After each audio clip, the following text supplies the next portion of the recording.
Cette semaine, à l'émission Anges, démons, anges gardiens, forces mystérieuses et invisibles, du bien et du mal, on répond à toutes vos questions sur les créatures spirituelles. Bref, on n'est pas du monde.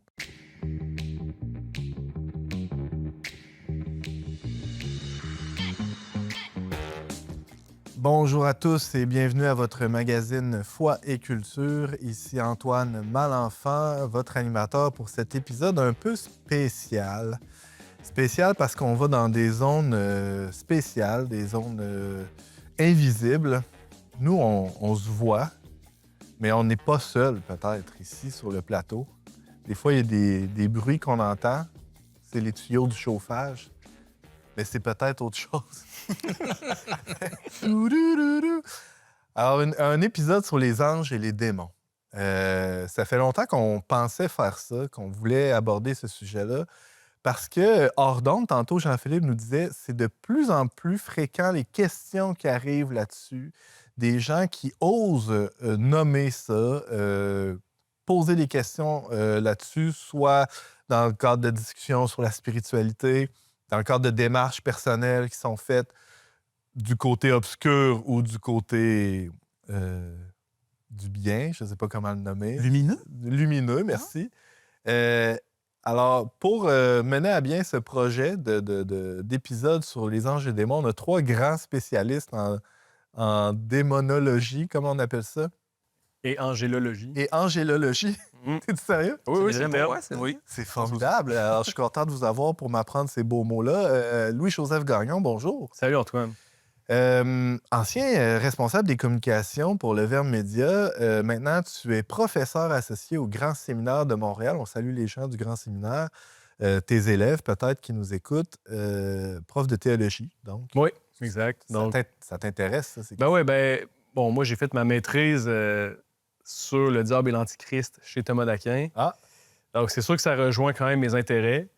Ça faisait quand même un petit bout. Je ne m'étais pas remis à la théorie avant l'émission. Je m'étais plus intéressé récemment là, au podcast, surtout aux questions des possédés et des démoniaques là, récemment, mais plus dans la culture populaire ou dans leurs manifestations, comme on peut les observer. Mais c'est une belle opportunité. Là, je suis content d'être ici et d'être retourné un peu à la base. Moi, j'aime ça retourner aux bases, aux principes qui guident un peu ça.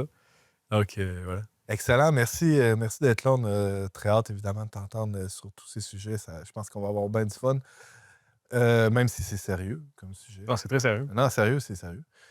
Jonathan Picard, bonjour. Bonjour, Antoine. Deuxième apparition. Tout à fait. Donc, toi, tu es une créature visible. C'est vrai. On te voit ici à l'occasion, donc pour la deuxième fois. La première fois, on avait parlé de l'athéisme. Tu nous avais parlé de ton parcours comme ancien militant athée. Mais il y avait une composante quand même spirituelle assez forte dans ce parcours-là. Et là, c'est clairement du côté obscur. D'ailleurs, je vais te passer le micro assez rapidement dans l'épisode pour que tu nous racontes par quelles ténèbres tu as passé. Effectivement, les ténèbres étaient bien sombres. Ce qui a commencé comme une sorte de matérialisme assez radical, c'est drôlement perverti en une spiritualité singée et tronquée et de pacotille, finalement, mais qui, au final, ouvrait bel et bien la porte vers des forces des ténèbres, effectivement.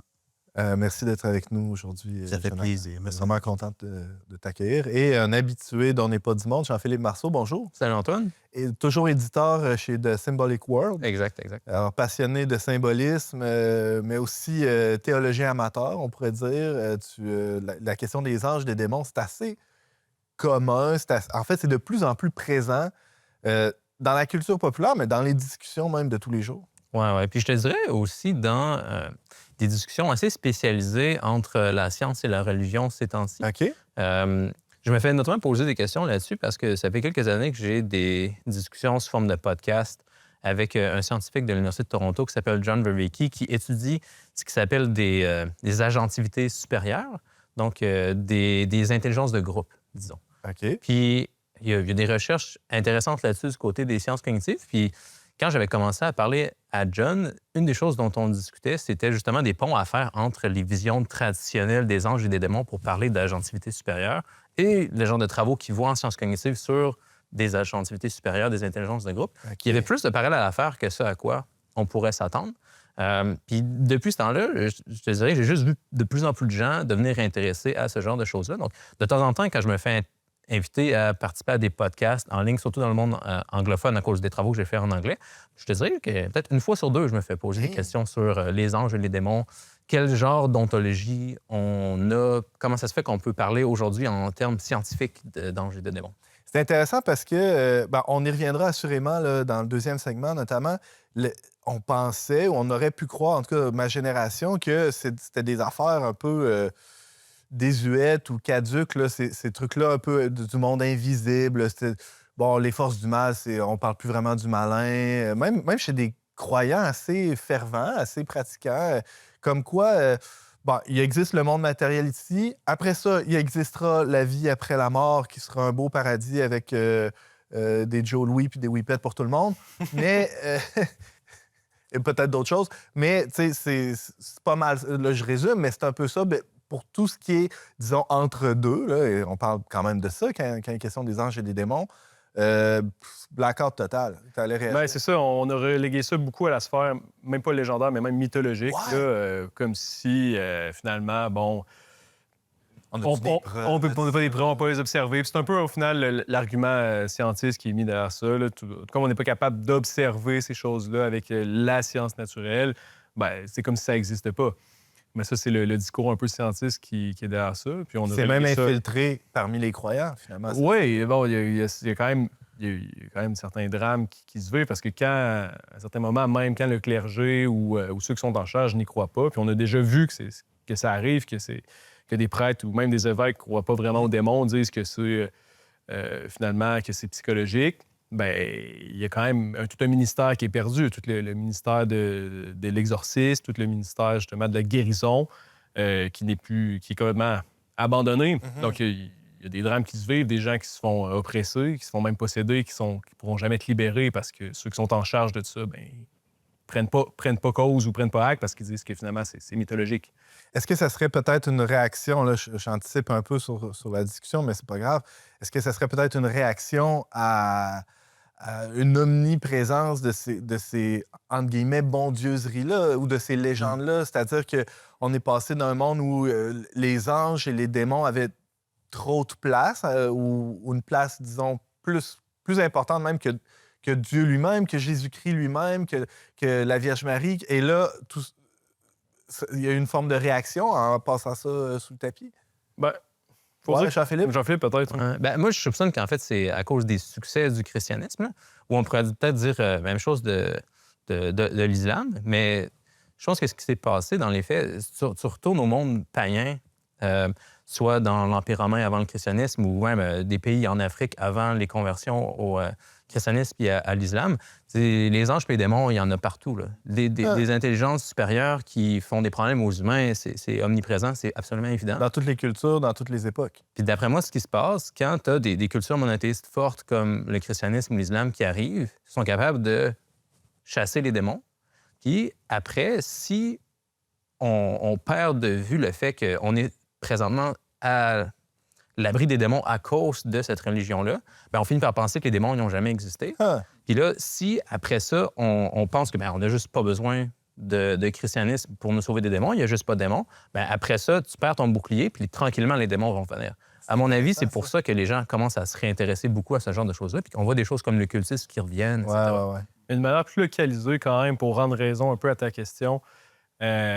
Il est vrai qu'au Québec, il y a eu ce qu'on appelle la pastorale de la peur. Là. Bon, mais prendre avec un grain de sel, parce que c'était pas tous les prêtres. C'était pas un bloc homogène. Non, mais il y avait quand même, mettons, dans les années 40, 50, une certaine emphase sur l'enfer, sur la peur de l'enfer, la peur des démons. Et puis, en tout cas, du moins, ce que la génération par la suite des années 60-70 disent beaucoup, qui ont réagi à ça. Qui ont réagi en se faisant dire comme si, bon, finalement, c'est juste la peur de l'enfer. On ne parlait pas de paradis, on ne parlait pas de miséricorde, ces choses-là. Donc, c'est sûr qu'au Québec, peut-être qu'il y a ça comme réaction d'avoir un peu chassé les démons, chassé les anges, parce qu'on nous a tellement fait peur avec ça, puis on nous a tellement caché un autre aspect, justement, de la théologie du salut, qui est la miséricorde de Dieu, qui est le paradis, que Dieu, au final, veut notre bien, puis pas notre mal, notre damnation. Donc, peut-être qu'au Québec, il y aurait cet aspect-là. Mais bon, la pastorale de la peur, c'est pas une chose qui est généralisée non plus au monde Non, entier. clairement. Puis en tout cas, c'est certainement plus ce qui court présentement dans nos bonnes paroisses. Ben, depuis au moins 60 ans. C'est ça.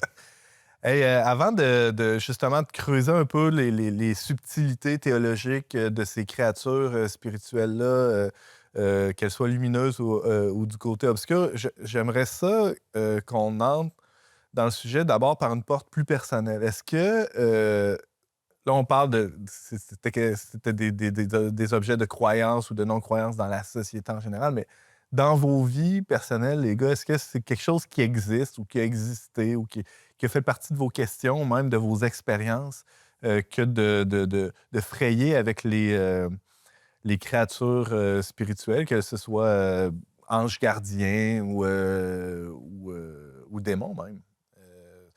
Je te garde pour la fin, si tu veux, Jonathan. Très bien. Peut-être Louis-Joseph pour commencer?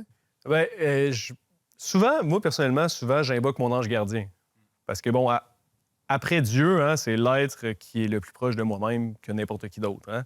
Plus que ta femme? Ben, l'ange gardien est toujours avec moi. Moi, quand je pars travailler ou quand je vais à l'école, ma femme n'est pas là. Donc, nécessairement, mon ange, lui, sauf si Dieu lui demande de prendre un break. De prendre un break, c'est des choses qui peuvent arriver. Mais normalement, l'ange gardien, c'est l'être qui est, après Dieu, qui m'est le plus intime. Et puis, Et ça, tu le crois par acte de foi ou... c'est un acte de foi, mais c'est aussi biblique. Hein? Le Christ qui rappelle que de pas scandaliser les enfants parce que leur ange voit sans cesse la face du Père qui est dans les cieux. Alors souvent, c'est l'argument scripturaire qui va être donné pour justifier la doctrine des anges gardiens. Bon, c'est un enseignement c'est quelque chose qui est enseigné dans la doctrine de l'Église. En tout cas, chez les catholiques, je parle pour les catholiques, là, sûrement que les orthodoxes aussi, les protestants, je m'y perds un peu.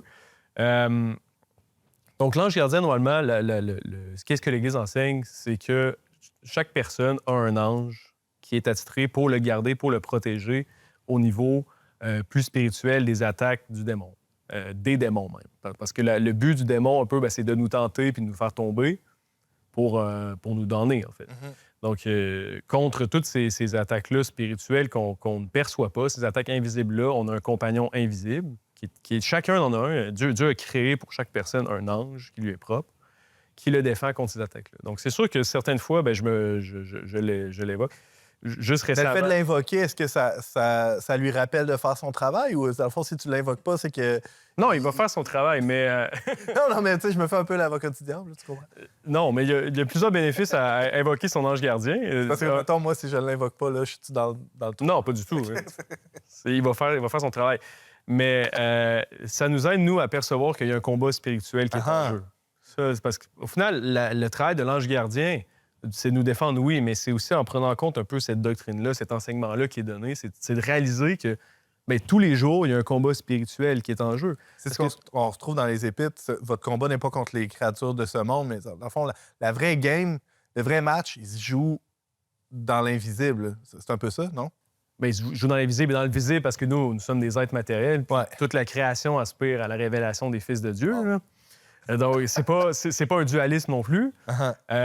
Mais il y a une grosse partie du combat qui se fait de manière spirituelle. Tu sais, le péché d'orgueil, le péché d'envie, ce sont des péchés spirituels. Puis c'est quand même les péchés les plus fondamentaux qu'on porte. L'acédie aussi, dont on parlait dans un autre épisode. Oui, il y a beaucoup si on parle juste des péchés, mais si on parle... C'est ça, donc la doctrine de l'enseignement sur l'ange gardien, parce que pour moi, puis je pense que c'est un peu son avantage, c'est qu'il nous rappelle que, surtout face au matérialisme qu'on vit, face un peu au confort qui nous est donné, on peut facilement s'asseoir puis tomber dans une espèce de vie d'assurance. Où est-ce que finalement, le but, c'est d'assurer notre bien-être matériel, puis tout ça, puis on se rend pas compte que finalement, il y a quelque chose de plus grand. Sécurité. Exact, donc, mais il y a quelque chose de plus grand qui se joue. Au moins, de penser à son ange gardien, d'avoir cet enseignement-là, c'est un peu une pierre d'achoppement vers le spirituel. Intéressant. Merci, Louis-Joseph. Jean-Philippe? Oui, ben moi aussi, en fait, j'ai pris mon ange gardien puis les anges gardiens des gens autour de temps en temps. Ah, c'est next level. Puis je pense aussi, des fois, je pense que c'est écrit dans l'histoire qu'il faut que je prie pour que quelque chose se passe. C'est pas comme si Dieu... savait pas que j'allais dire telle chose, puis ensuite il change ça. Mais plutôt parce que je pense que Dieu a écrit le monde de façon à ce qu'on participe aux réalités invisibles, puis qu'on soit en communion avec les anges gardiens, avec les autres personnes, etc. Donc, que certaines fois, il faut que je dise quelque chose à mon ange gardien ou à un ange gardien d'autres personnes pour que quelque chose se passe. Comme Je un suis peu pas surpris, là. une partition d'une grande œuvre musicale. Et là, c'est ton cue, c'est à ton tour de jouer ta ligne de clarinette. T'interviens librement avec ton Ouais. style, mais c'est... Exact. Moi, je trouve ça plus beau comme ça. Là. Mhm. Ou, tu sais, on peut penser à l'histoire de l'incarnation quand Jésus disons, répondait aux prières des gens, mais il savait très bien qu'est-ce qui allait se passer. Mais Ouais. ça faisait quand même partie de l'histoire, puis c'était plus beau que les gens demandent, puis qu'ils puissent participer vraiment là, en jouant un rôle causal pour qu'ensuite Jésus les guérisse, même s'il était Dieu puis il savait déjà ce qui allait se C'est passer. presque, c'est ça, une chorégraphie ou une poésie là-dedans. Exact, exact. Donc, Uh-huh. moi, je vois ça aussi dans le cas des anges gardiens, des réalités ouais? invisibles en général. On prie pour participer à l'histoire dans laquelle Dieu veut qu'on s'inscrit. Ah, c'est une vision vraiment intéressante et originale. Merci, Jean-Philippe. Merci, Antoine. Jonathan? Tout à fait, oui. Non, mais j'ai commencé très récemment, moi, à m'adresser à mon ange gardien, surtout souvent à la fin du chapelet. Je vais lui adresser la parole, je vais lui demander d'intercéder pour moi, de me protéger. Puis j'ai aussi commencé à adresser la parole aux anges gardiens des gens que j'aime aussi. Et ça, c'est très récent, là. Ça fait quelques mois de ça seulement. Ah, ouais. Je sais pas trop qu'est-ce qui m'a inspiré à faire ça. Mais oui, j'ai commencé à faire ça récemment. Fait que ça, c'en est une expérience personnelle. Et c'est une consolation certaine d'avoir tellement de munitions de notre bord, finalement. Tu sais, c'est rien qui diminue l'importance et la priorité de notre relation envers Dieu. On a un accès direct à lui par son Fils Jésus.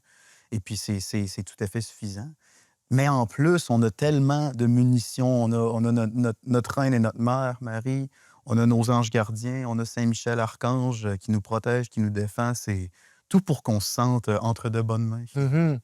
Et puis, oui, ces temps-ci, mon expérience avec les anges, ben, c'est sûr que je serais pas capable de dire genre, ah, j'ai vécu telle chose et c'était clairement mon ange gardien ou telle chose et c'était clairement un démon, tout ça. C'est pas tout à fait comme ça que ça se passe. Tu sais. Mhm. Ça se passe dans des intuitions, dans des mouvements ineffables du cœur, comme Paul dirait. Tu sais. Et, mais c'est vrai que ça n'a pas toujours été ainsi. Ouais, n'est-ce c'est pas? ça. T'as un passé, un background quand même où t'as versé carrément dans l'occultisme, Oui. dans le satanisme même. Oui, oui. Donc, forcément, tu devais adhérer ou croire d'une certaine manière à ces forces-là, à ces créatures-là spirituelles. Ouais, c'est compliqué à répondre d'une manière complètement univoque parce que la branche de satanisme dans laquelle j'étais, c'est du satanisme athée, du satanisme lavéien. Donc, il n'y a pas de croyance là, formelle, explicite OK. en une quelconque puissance spirituelle. Et ce qui se passait, c'était que les actes de prière, de rituel, les chandelles noires, les pentagrammes, toutes ces affaires-là, c'était pas vraiment pour communiquer avec un démon. Du moins, c'était pas ça l'intention. Ouais. L'intention, c'était ce que Anton Lavey appelle le psychodrame, que j'avais déjà parlé auparavant. Et le psychodrame, c'est d'indulger dans une partie de l'expérience humaine qui est naturelle, c'est-à-dire une forme de théâtre. Là, tu sais. Ouais. Une forme de théâtralité qui nous fait nous sentir comme si on faisait partie d'une histoire plus grande que nous. Tu sais. Et ça, Anton Lavey, il trouvait ça très important. Et c'est de là que ça part, finalement, les prières qu'on pouvait faire aux démons et tout ça. Le problème, c'est que le matérialisme et l'athéisme, ce sont des doctrines démoniaques à la base. Alors même dans l'absence de croyances explicites et formelles en des démons, ben, cette absence de croyances-là ne nous protège pas contre leurs effets bien réels. Mhm. Quand j'ai commencé à faire des rituels de messe noire, des affaires comme ça, eh bien, il est venu une sorte d'impression que ça contactait quelque chose, quelqu'un de bien réel. Et puis, ça allait beaucoup avec la perversion de la conscience. Là, tu sais, commencer à ne plus me sentir mal et coupable par mes mauvaises actions, mes mauvais choix, le mal que je faisais aux autres, tout ça, parce que la philosophie satanisme athée, c'est l'hédonisme. C'est on vit, on meurt, mangeons et buvons.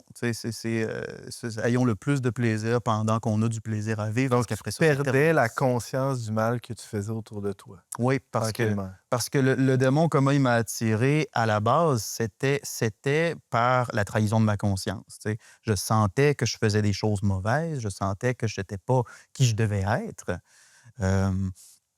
Mais tu sais, il y avait des suggestions comme bah, t'es juste fils à papa, fils à maman, sois donc ta propre personne, crée ta propre moralité, sois le surhomme. C'est ça, le surhomme. Engendre-toi toi-même. Engendre-toi Ouais. toi-même, exactement. Tu sais. Mais au final, à force d'aller contre ma conscience, c'est comme si j'avais développé de la corne. Comme quand on joue de la guitare et on développe de la corne sur les doigts, on sent plus trop les cordes, on sent plus trop la douleur. Ben, c'était un peu le même principe qui s'est passé. À force de me dire, bah ouais, OK, je suis ma propre personne. Ça, ben, à un moment donné, je sentais même plus les douleurs de la conscience qui me criaient après. Tu sais. Et j'avais l'impression que je m'émancipais là-dedans.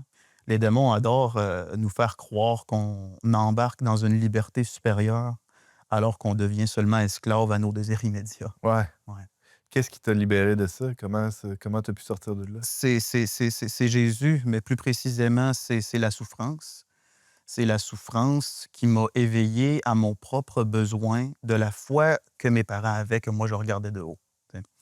Et ben, la foi que tout le monde a, finalement. Les personnes spirituelles de mon entourage, je les regardais beaucoup de haut. Je les voyais comme des gens qui n'osaient pas confronter la réalité crue et plate de la vie. Là, tu sais. Et moi, je me voyais comme étant donc bien plus émancipé, donc bien supérieur à eux, parce que moi, j'ose embarquer dans la vie à frette, donne-moi tout ce que t'as. Et finalement, la souffrance d'ailleurs assez extrême, m'a fait prendre conscience de mon besoin de salut, de ma soif de quelque chose de vrai, de quelque chose d'une guérison, finalement. Tu sais.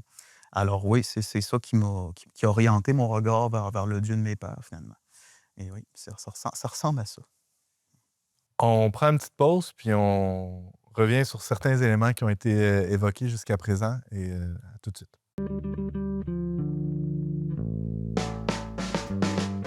On n'est pas du monde est une émission produite par l'équipe du magazine Le Verbe. Pour vous abonner gratuitement et recevoir 8 numéros par année, visitez leverbe.com/abonnement. De retour à On n'est pas du monde avec Louis-Joseph Gagnon, le célèbre Louis-Joseph Gagnon, Jonathan Picard et Jean-Philippe Marceau. Célèbre aussi les gars quand même, mais par rapport à Louis-Joseph, c'est Quelque chose de différent. Hey, on disait que c'est quand même présent dans la culture populaire, c'est présent dans l'esprit des gens, ces questions-là. Il y a 2 sondages là, qui ont été menés en 2023 qui disent que 39% des Canadiens disent que des maisons ou lieux peuvent être hantés par des esprits, donc 4 sur 10. Et aussi 40%, encore 4 sur 10, là, des Canadiens croient aux fantômes, et 11%, donc 1 sur 10, déclarant avoir vu ou senti une présence. Donc, c'est pas... c'est invisible, c'est caché, mais pas tant que ça. Ils sont pas si bons que ça à cachette, les esprits invisibles. Ils se manifestent. C'est un peu bizarre, non? Sont-ils là? Ils sont pas là? Comme là, maintenant? Ils sont là? Ils sont pas là? Et Joseph?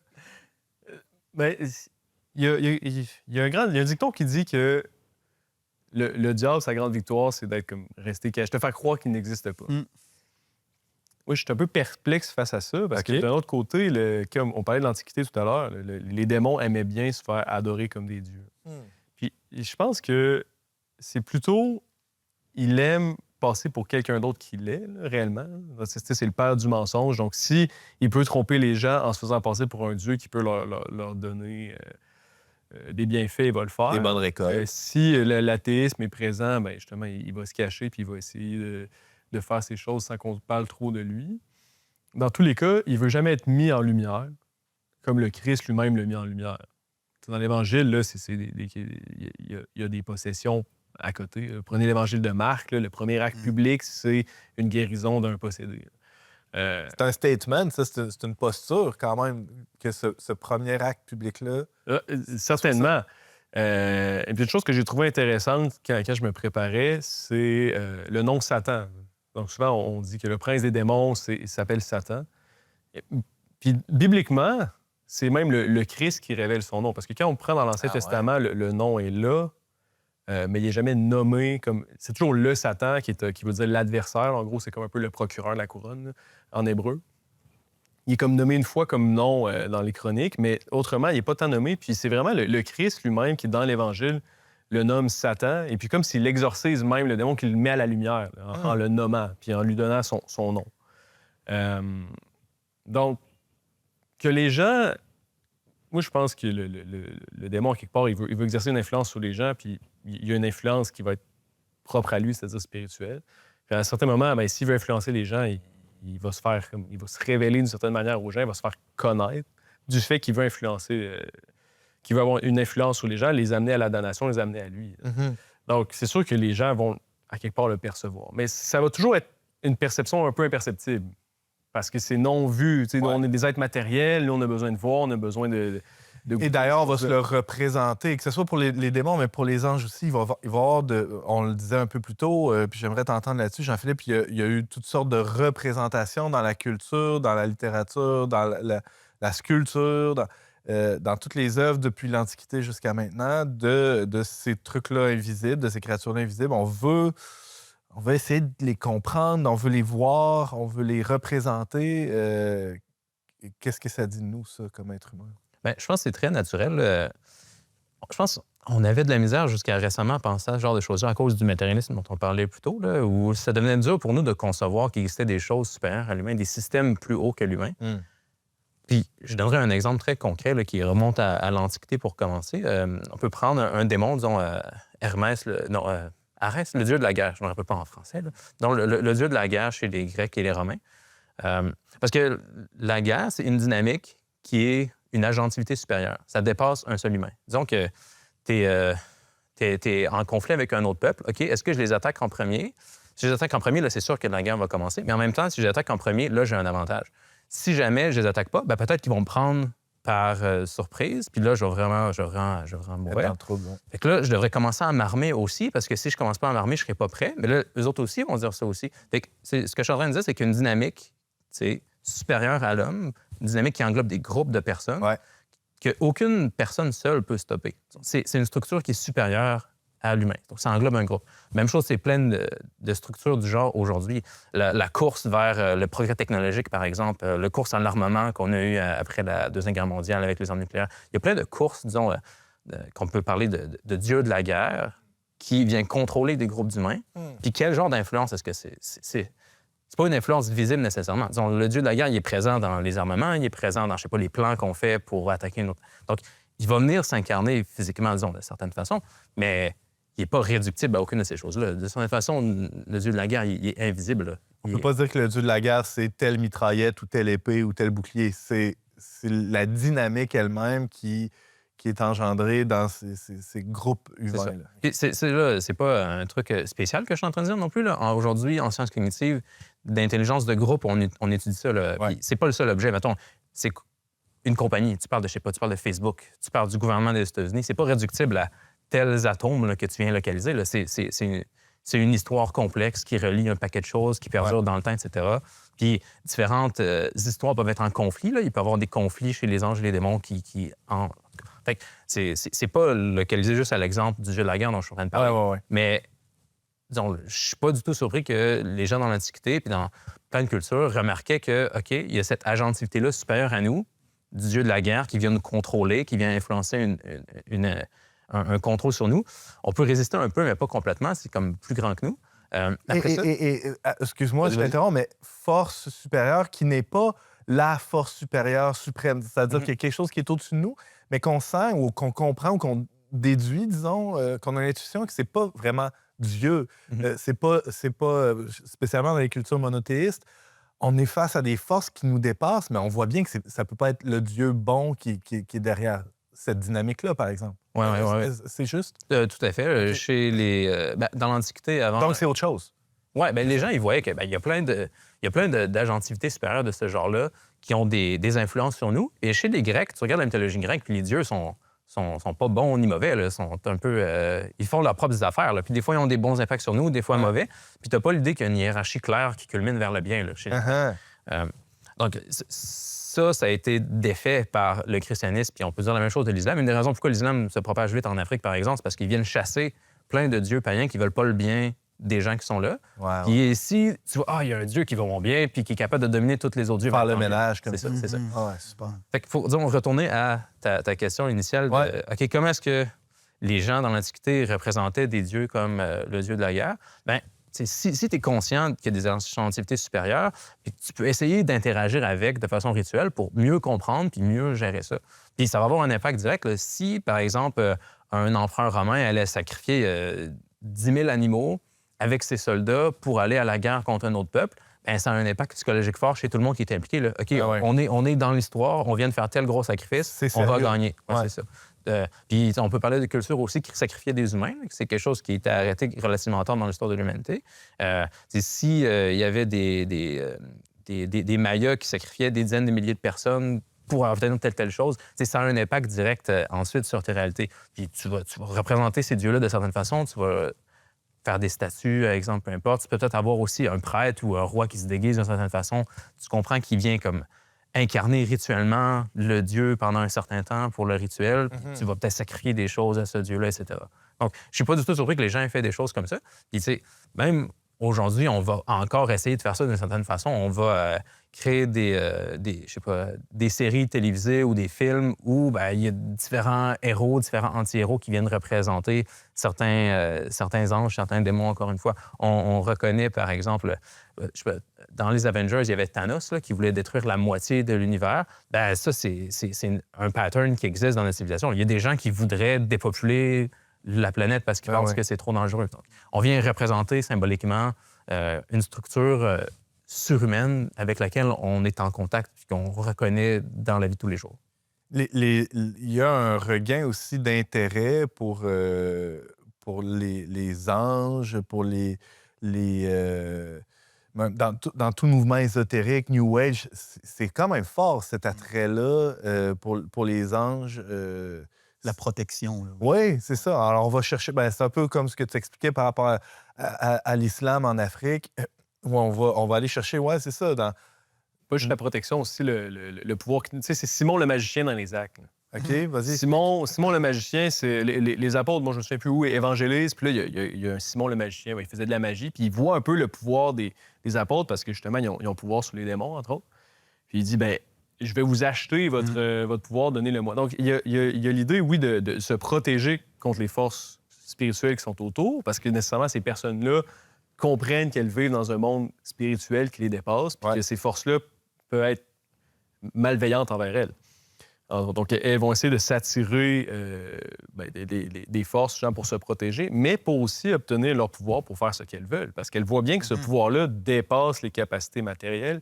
Elles leur permettent, par exemple, de voir le futur. Elles leur permettent d'avoir des influences sur les gens pour les tromper puis aller chercher, je sais pas moi, de l'argent ou des choses comme ça. Donc, c'est une instrumentalisation. Il y a des d'instrumentalisation aussi du pouvoir spirituel qu'on se rend compte. Donc, c'est sûr que Simon le magicien essaye d'acheter ça aux apôtres. Bon, il arrive ce qui arrive, il se fait foudroyer.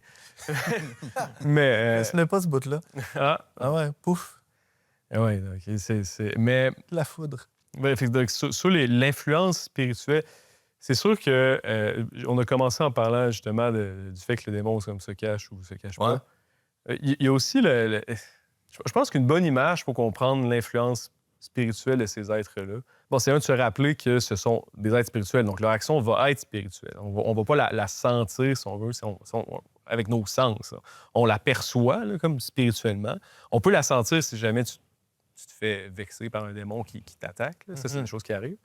Mais ça va être un agir spirituel. Je pense qu'une bonne manière de comprendre un peu une action spirituelle, c'est peut-être de comprendre... Supposons que des parents laissent leurs enfants dans une maison, quittent pour la fin de semaine pour je ne sais quoi, et puis laissent des directives aux enfants. On fait pas ça, on fait pas ça, on va faire ça. Respecter la gardienne comme il faut, manger à telle heure, nanana. Les enfants vont quand même, d'une certaine manière, sentir l'influence de l'autorité des parents sans que les enfants soient sur place. Ils vont être là, mais les parents ils sont pas là. C'est exact. Donc, En tout cas, on l'espère. Donc là, on sent une influence...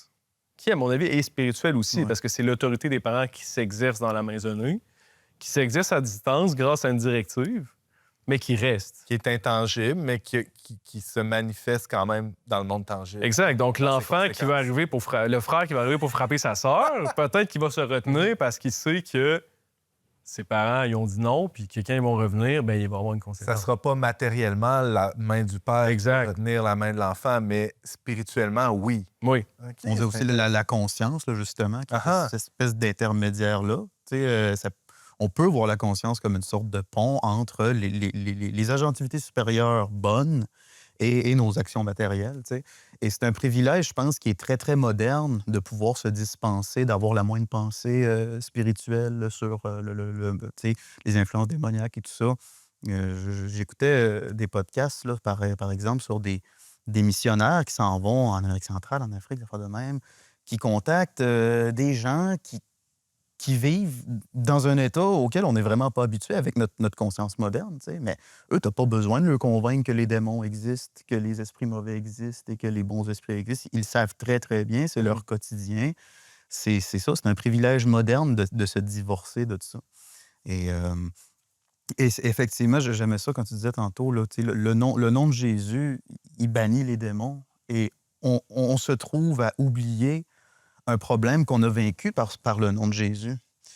Et ce qui est triste, c'est que même le chrétien moderne peut avoir tendance à voir, mettons, la croyance envers les démons, des choses comme ça, comme un christianisme moins sophistiqué, un christianisme qui ne peut pas être pris au sérieux, qui est une foi du charbonnier ou un folklore presque. Ouais, qui c'est est ça. pas, Ma pas grand-mère y compatible croyait. avec la raison, finalement. Non, c'est ça. C'est une croyance pour grand-mère superstitieuse, mais moi, Ouais, ça ne me ouais. concerne pas. Moi, je suis un vrai... Tu sais, je suis un intellectuel, tu sais, je suis un chrétien sophistiqué, je ne suis pas un superstitieux. Mais c'est très, très dommage parce que c'est être aveugle au fait que c'est un privilège moderne de ne pas avoir à se soucier de ces affaires-là. Et c'est une grave erreur de ne pas s'en soucier, en fait.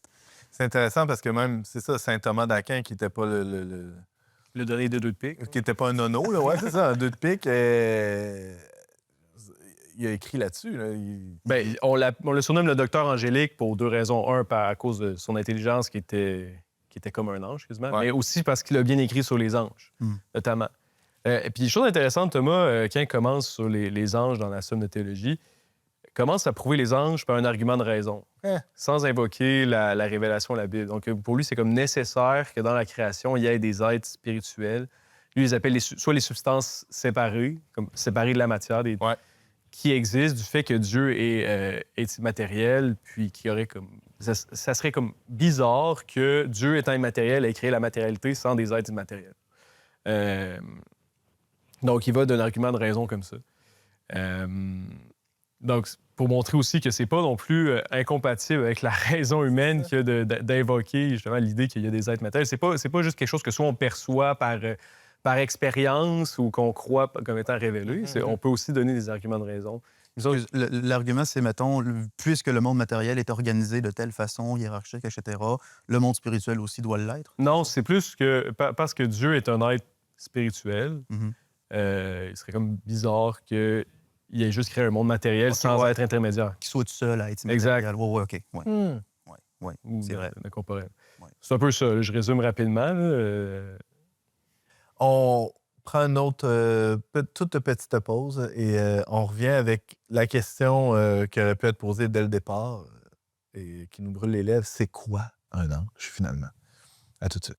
Révélation, des histoires vraies, des vies transformées, des témoignages extraordinaires de gens ordinaires, des récits authentiques et pleins d'espérance à écouter et réécouter ensemble. De retour à On n'est pas du monde avec Antoine Malenfant, l'animation, Jean-Philippe Marceau, Jonathan Picard, Louis-Joseph Gagnon. C'est vraiment passionnant, les gars. J'ai un petit pincement au cœur en sachant que c'est le dernier segment déjà, mais non le moindre. On va aborder en fait toutes les questions qu'on a retenues jusqu'à présent. Peut-être deux principales. En tout cas, moi qui me brûle les lèvres, c'est quoi un ange? C'est quoi, sous question, petit a, c'est quoi un ange déchu, un démon? Ou le démon aussi, le malin avec un grand M. Et à quoi ça sert? Ça a certainement des fonctions. On a parlé d'anges gardiens. Eux, leur job, c'est assez clair. Y en a-tu? Y a-tu des anges mécaniciens, des anges cuisiniers, des anges de la rénovation? Il y a des anges qui brûlent les lèvres aussi. Tu disais que ça te brûlait les lèvres. Hein? C'est Ah oui! Isaïe ben oui. qui se fait brûler les C'est les lèvres. chérubins, ça, qui font ça? C'est lesquels? C'est un chérubin, je pense, Ouais, qui brûle les ouais. lèvres, mais ça devrait être un séraphin. En tout cas, Le gars il qui y a les grosses discussions. roche à barbecue avec un tison là, à l'entrée Ouais, du mais- Saint des Saints. Il y a Mais une de, job spéciale. mais de fait, quand ça serait pas un chérubin. Non. En tout cas, OK. on pourrait rentrer là-dedans si on a le temps. Revenons à la première question. Je ne sais pas si Jean-Philippe veut se lancer dans une tentative de définition d'un ange. Que c'est? Exact. Ben, mais je continuerai sur ce que j'avais parlé plus tôt là, d'agentivité supérieure. Puis ensuite, pour distinguer ange et démon, ben, c'est que un ange, ça va être une agentivité supérieure qui, elle, est orientée vers d'autres agentivités supérieures jusqu'à Dieu. Donc, il y a une hiérarchie où l'agentivité ne veut pas garder, disons, ces choses pour elle, mais elle va les tourner vers quelque chose de plus haut. Donc, on peut prendre un exemple très, très simple. Là. Disons, qu'est-ce qui va distinguer une paroisse, même pas une paroisse, ça peut être quelque chose de plus simple. Là. C'est comme un groupe de tricot, en quelque chose de très simple. Donc, un groupe de tricot, qu'est-ce qui fait que le groupe de tricot il est organisé sous... Puis en plus, avant, vraiment au Québec, là, des groupes de tricot, ça s'appelait peut-être le groupe de tricot de Sainte-Anne ou peu importe. Ouais. Ils se prenaient des patrons saints ou des anges là, qui étaient comme la principauté, qui était l'agentivité supérieure du groupe, qui le guidait vers quelque chose de plus haut. Puis peut-être que, je sais pas, ils allaient à la messe ensemble de temps en temps, peu importe. Le groupe était dédié à des choses plus élevées. C'était pour le bien de la communauté, etc. Puis ultimement, c'était pour aller jusqu'à Dieu. Mais un autre groupe, par exemple, les mêmes femmes, là, si au lieu de faire du tricot, ils se mettent à mémérer contre les autres personnes puis juste faire des choses négatives, bien, ils tombent sous une agentivité supérieure qui est négative. Puis à ce moment-là, ça peut être tel démon, je ne sais pas c'est quoi leur nom, mais disons... Qui contient sa propre fin, si je te souviens. Qui veut juste, disons... on peut penser à un groupe pathologique là, où les madames sont très contentes là, d'aller à leur groupe juste pour chialer sur tel truc qui s'est passé dans la semaine. Puis ça va mener à rien de bon. Il n'y a aucune chose là-dedans qui va être orientée vers quelque chose de meilleur, supérieur. Ça va juste essayer d'attirer toute l'attention à soi-même, comme une genre de vénération là, qu'on donnait aux anciens dieux païens. Puis ça va prendre l'attention des femmes, leurs moyens, C'est un etc. trou noir, c'est un Exact. siphon. là, Exact. ça. Donc, je pense que c'est ça. Agentivité supérieure, c'est un ange qui s'est orienté vers Dieu ultimement. Puis si ça garde pour soi-même, ben ça va être un démon. Ah, c'est intéressant. Jonathan, quelque chose à rajouter là-dessus? C'est incroyable. Moi-même, je suis là pour que le monde me regarde moins. Non, mais je pense que c'est tout à fait juste parce que ce schéma-là, c'est ça, il est visible aussi ici, dans le monde matériel, et je pense que c'est une bonne façon de discerner souvent le bien. C'est ça qu'elle est une bonne disposition de cœur. C'est une disposition qui s'éclate vers l'extérieur, vers autrui et pas vers soi seulement. Puis ça permet de aussi revisiter le terme de hiérarchie qui est comme inaudible ou indigeste aujourd'hui, là, comme si c'était quelque chose de forcément oppressant. Alors que là, en fait, il y a une hiérarchie dans le monde immatériel de ce que je comprends à vous écouter là, avec ma petite intelligence. Et ça, cette hiérarchie-là n'est pas une structure d'oppression, mais plutôt une élévation continue de chacun des éléments vers... Ça dépend.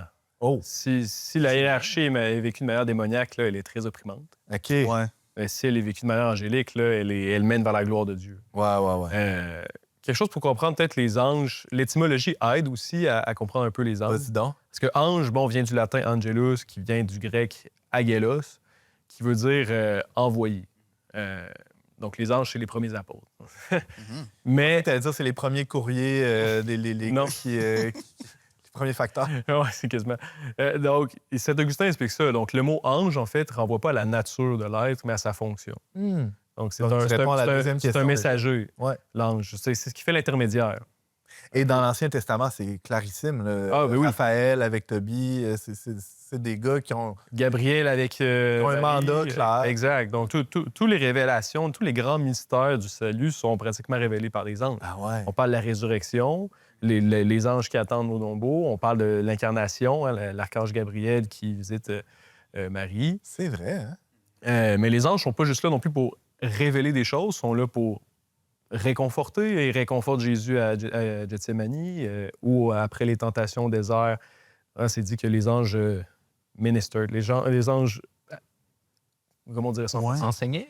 Non, Prennent minister, soin. to minister. Là, c'est comme prennent soin. Ouais. Mais c'est pas qu'ils réconfortent, mais c'est qu'ils servent. Voilà, ça, c'est ça. Oui. Servent Jésus au désert après les tentations. Donc, les anges ont une fonction. C'est des êtres fonctionnels. Ils ont un but précis. Ouais. J'écoutais récemment The Exorcist Files, là, qui, lui... Ça, c'est un célèbre podcast qui raconte des cas d'exorcisme. Puis là, il raconte beaucoup les combats spirituels qui s'y vivent. Et puis, comme exorciste, lui, qu'est-ce qu'il aime demander aux démons qui exorcisent, c'est c'était quoi ta fonction avant la chute? C'est baveux, ça, quand même. Oui. Ouais. Et puis, il contraint le démon. Et puis, il y a un démon, par exemple, que la fonction, ça, pourquoi il a été créé, c'était, il racontait, il était la dot à Joseph. C'est-à-dire parce que Marie, c'est la reine du ciel. Et puis, Dieu a donné des anges à Joseph comme dot au mariage. Donc, sa fonction, c'était quoi? C'était un peu d'être un extra ange gardien à Joseph. Puis, finalement, il est déchu. OK, bon. Wow. Donc, ils ont vraiment des anges. Ce sont des êtres qui ont des fonctions très précises qui les respectent. C'est pour ça que souvent, on va les comparer aussi à l'armée. Hein, l'armée céleste. Oui. Parce que dans une armée, c'est discipliné, c'est drillé. Le Seigneur des armées. Exact. C'est très hiérarchique. Mais quand même, ça veut pas dire que les anges sont plus non libres ou qui n'ont pas de liberté. En fait, ils sont éminemment libres parce qu'ils ont choisi de vivre cette vie, de faire le bien. Ça veut pas dire... C'est très compliqué pour nous de savoir aussi exactement les actions des anges, comment se prennent-elles, qu'est-ce qu'ils font. C'est un peu un monde qui nous est fermé. Pour l'instant. Pour l'instant. On va avoir accès à ça, normalement? Bien, normalement, à notre mort, du moins, si on est trouvé digne de rentrer au royaume. Il y a des illustrations de la vision béatifique où tu as des anges qui tournent, qui frappent la lampe, qui tournent en rond. Puis, dans le fond, c'est ça, on pourrait avoir accès à ça. Oui, ça va être un grand mystique. Il y a des mystiques qui ont accès aujourd'hui même à cette vision-là béatifique, qui voient déjà qu'est-ce qui arrive. Bon, c'est dans les évangiles, je pense aussi. Il me semble. Jésus ne dit pas qu'on va juger les anges, que les saints vont juger les anges. Non, les anges vont juger les saints. Les anges vont participer au jugement. Mais les anges sont déjà jugés. Non, mais Paul, dans ses épîtres, il dit aussi, ne savez-vous pas que vous allez juger les anges? OK. Aussi? Oui, parce qu'on participe de Christ. Parce que dans l'évangile de Matthieu, qui est au chapitre 24 et 25, c'est les évangiles de jugement. Les anges sont envoyés pour séparer le bon grain du vrai, participent du jugement. D'ailleurs, c'est intéressant, ça, parce que si je ne me trompe pas, surtout dans l'Ancien Testament, parfois, la distinction entre l'action divine et l'action angélique est floue, quand même, mais c'est pas tout à fait délimité. Par exemple, le buisson ardent, l'ange du Seigneur apparaît dans une flamme qui ne consomme pas le buisson, l'action du Seigneur se fait à travers ses anges. C'est lui qui agit, mais c'est aussi ses anges. C'est comme s'il y avait une distinction sans compétition, vraiment. Et c'est tout à fait approprié. Une forme d'unité ou de communion. Exactement. Un peu comme moi-même, je dis, mettons, si je fais le bien, bien, c'est le Seigneur qui prépare une bonne action pour que je l'accomplisse. C'est lui qui l'a fait, c'est moi qui le fais, il n'y a pas de compétition. C'est un peu dans ce même... Et c'est très à propos que les anges, ce soit des messagers, des envoyés, parce qu'ils représentent tous, il semble, quelque chose de Dieu. T'sais. Le livre d'Ézéchiel est plein de bons exemples de ça. T'sais, il y a des trônes, il y a des anges que leur espèce, c'est d'être des trônes. C'est des roues dans des roues dans des roues avec des yeux tout le tour et qui semblent représenter l'omniscience de Dieu, qui voit tout, partout et qui se promène partout où il veut. Ça décrit tous leurs mouvements de manière complètement inimaginable. Mais ça représente quelque chose de Dieu. C'est intéressant, ça aussi. Cette espèce qu'il n'y a pas de discontinuité tant que ça entre Dieu et les anges. Oui. Il n'y a pas de... C'est ça, justement. Pas de rupture. Non, de rupture, exact. Tu disais, je rebondis sur ce que tu dis, Jonathan, les anges, c'est des envoyés. Des fois, on utilise ce terme-là pour dire il y a eu un ange sur ma route. C'est par analogie qu'on utilise ça. C'est comme pas par abus de langage, mais presque. Est-ce que quelqu'un pourrait être, disons, possédé par un ange de lumière pour faire une bonne action? Je pose la question de manière très honnête et posséder, je pense pas, parce que ça serait plus propre aux anges corrompus, aux démons, de nous enlever notre agentivité propre, d'enlever notre liberté. Mais je pense certainement, oui, que des anges peuvent nous influencer, nous guider. Nos anges gardiens font très certainement ça. en tant que messager envoyé, je pense qu'il nous communique quelque chose qui nous unit à Dieu, très personnellement à nous. Donc, nous pousse à poser des actes qui sont angéliques. Oui, ou même à la conversion. Tu sais. Par exemple, je suis pas mal sûr que mon ange gardien m'a amené à être convaincu du christianisme à travers sa nature à lui en tant que messager de Dieu. Tu sais. Et fait que je pense certainement que les anges peuvent avoir cette influence-là sur nous. À quel point est-ce qu'on peut pointer la chose? Ben, Thomas Daquin a une question analogue dans la somme. Là. Il demande si les anges peuvent assumer la matière. Mm. Puis il y a une autre question un peu analogue à ça qui est dans sa partie sur l'incarnation, c'est sur l'assomption de la nature humaine par le Verbe. Et puis, donc, posséder, non, parce que pour posséder, pour qu'un démon possède, il faut lui laisser, d'une certaine manière, notre liberté, surtout par nos actions, pour qu'il puisse posséder. Un ange ne va jamais compromettre l'intégrité de la nature humaine.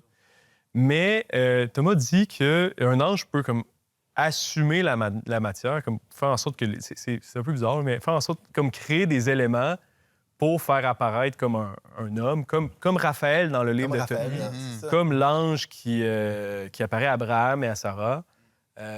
De manière matérielle. Matériel. Puis l'idée, c'est de dire, bon, ça pourrait peut-être être une imagination, mais non, parce que si c'était une imagination qui crée dans l'esprit, ça serait créé dans l'esprit d'une personne seulement, mais pas dans un groupe de personnes qui voient. Oui, puis il y a des anges qui libèrent des apôtres de la prison aussi. Ouais, Exact. j'hallucine Ou pas, les là. anges qui apparaissent comme homme à la résurrection, qui est vu par les apôtres ou Marie de Magdala. C'était pas juste le fait d'une personne. Si deux personnes hallucinent la même affaire, c'est un peu... C'est exact. Ouais, Donc, son argument, c'est ça. Donc, mais les anges, c'est pas tant qu'ils vont posséder un corps humain, qu'ils vont comme assumer la matière, qui vont comme être capables de contrôler les éléments pour comme recréer un corps visible. Devant l'humain. Donc, ils ont quand même ils peuvent contrôler la matière. Puis l'exorcisme que j'écoute beaucoup dans des exorcismes faits dit même que les démons ou les anges peuvent même contrôler la lumière. Donc, ils peuvent contrôler les éléments de manière à faire apparaître ce qu'ils doivent faire apparaître. Donc, c'est sûr que à ce niveau-là, il y a une certaine... Ils peuvent apparaître comme hommes, mais possédés, pour les anges, non, parce que ça contredirait la liberté humaine. Puis, C'est intéressant comme distinction. Jean-Philippe, tu allais ajouter quelque chose? Oui, mais je trouve ça c'est pas si dur à imaginer non plus si on prend des exemples plus simples. Comme j'ai donné plusieurs exemples simples dans l'épisode d'aujourd'hui. Mettons, une chose, imagine que tu es dans un État tyrannique, là, un État qui est sous une mauvaise principauté, comme un romantique là, qui était sous des mauvaises principautés, ou imagine l'Union soviétique, là, où c'est toute une hiérarchie qui est orientée sous un démon. Il n'y a rien de bon dans cette hiérarchie-là. Puis un jour, il y a une police soviétique qui arrive et qui va t'enlever puis t'envoyer au goulag. Bien, ça, je pense que c'est une façon de voir, OK, c'est un genre d'émissaire du démon qui est en train de gérer l'Union soviétique. Il agit sous l'autorité de ce démon-là. Il y a une face. Il vient te chercher, il va aller te porter. Donc, tu interagis de façon personnelle à ce moment-là avec le... Puis c'est pas juste un truc réductible à, disons, cet officier-là. Là. Il aurait pu... Tu comprends que c'est pas juste cet officier-là, ça aurait pu être quelqu'un d'autre. Il aurait obéi au même pattern. Il aurait au même système qui est sur le même démon plus haut. Puis, dans des systèmes tyranniques comme ça, on avait mentionné Saint Paul plus tôt, comment il explique que Jésus vient renverser les hiérarchies spirituelles qui sont dans l'Empire romain. Quand tu as tout un système qui est bâti sous un démon comme ça, c'est un combat spirituel avant d'être un combat matériel. De juste se remplacer de tel officier, c'est pas ça qui va régler le problème. Puis essayer de changer les lois, c'est pas non plus ça qui va régler le problème. Le problème, c'est avant tout spirituel. Puis Saint Paul il explique comment toutes les hiérarchies de pouvoir et de principautés mauvaises de l'Empire romain viennent être remplacées par des anges et des saints. Donc, ça a été un combat spirituel dans l'Empire romain où les mauvaises principautés ont été remplacées. Aujourd'hui, les gens ne prient plus Vénus, ils vont prier, je sais pas, peut-être Marie ou des saintes. Au lieu de prier le dieu de la guerre, ils vont peut-être prier Saint-Michel.